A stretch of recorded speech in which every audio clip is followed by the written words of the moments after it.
gini loh, undang-undang ASN itu, ya itu fakta ya. Ada orang membawa tenaga honorer, nggak ikut tes gitu ya, lalu tiba-tiba diberi jatah ASN. Jadi ceritanya begini, yang bikin pusing ini. Ketika Pak SBY itu berkampanye untuk jadi presiden, dia berkampanye semua tenaga honorer yang ada di Indonesia akan diangkat menjadi PNS.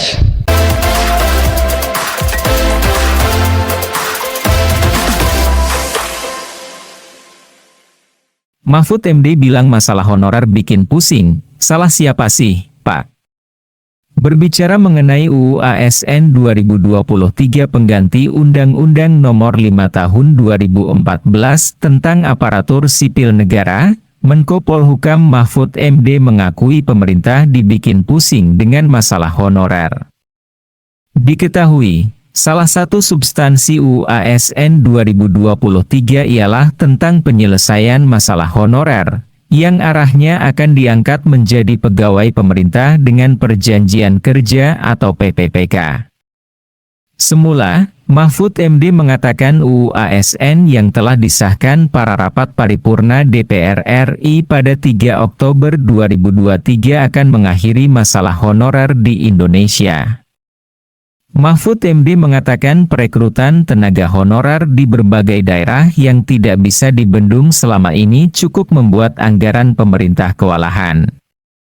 Baru-baru ini kita membuat undang-undang pembaruan undang-undang ASN untuk menyetop masalah ini agar tidak ada eksploitasi, kata Mahfud MD di Universitas Gadjah Mada, UGM, Kabupaten Sleman, di Yogyakarta.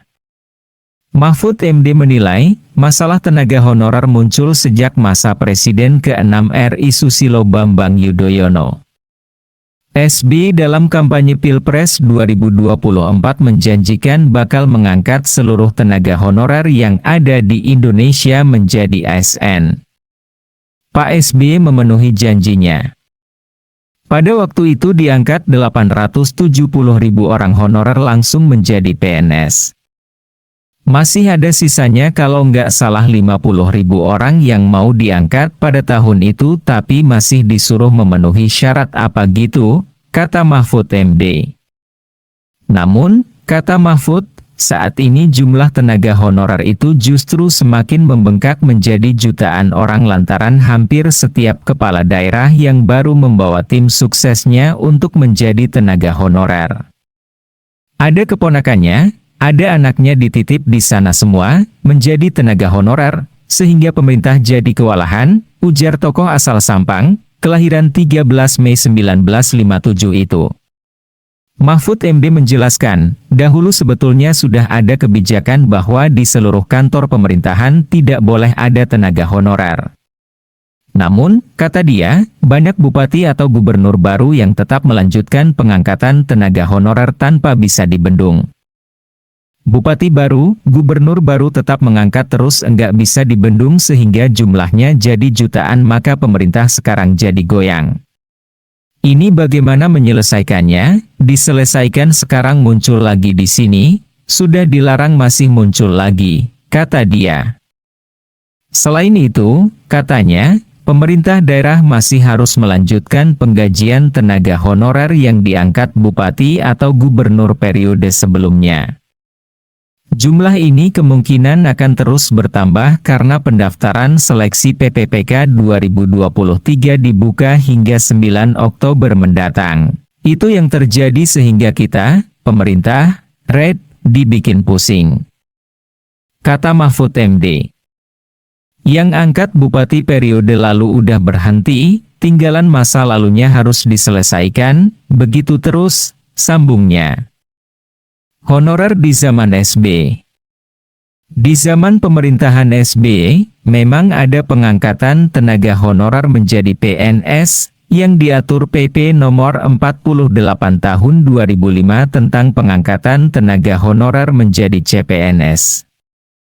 PP tersebut diteken SBY pada 11 November 2005, atau sekitar 1 tahun setelah resmi menjadi presiden.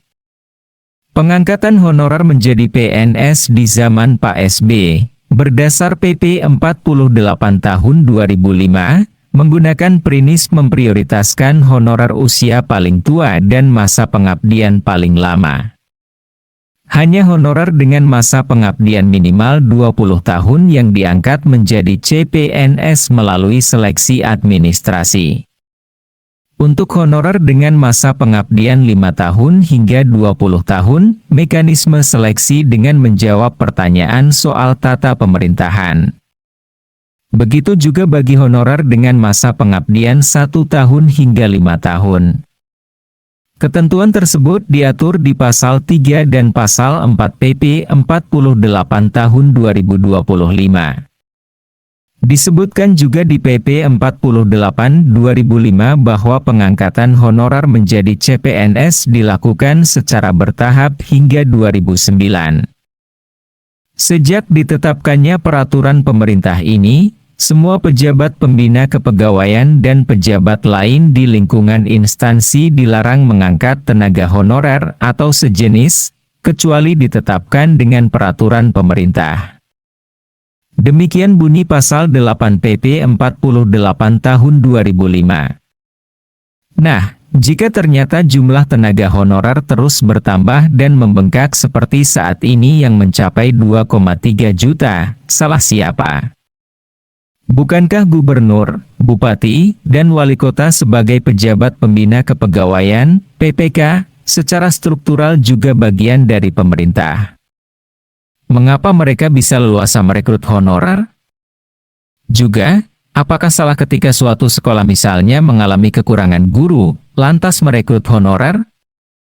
Apakah harus menunggu seleksi CPNS yang tidak setiap tahun ada? Banyak sekali honorer sudah mengabdi puluhan tahun dengan bayaran ratusan ribu rupiah per bulan. Banyak pula pejabat yang mengakui bahwa keberadaan tenaga honorer memang dibutuhkan. Namun, begitu mereka menuntut peningkatan kesejahteraan melalui pengangkatan jadi ASN, pemerintah mengaku pusing. Salah siapa?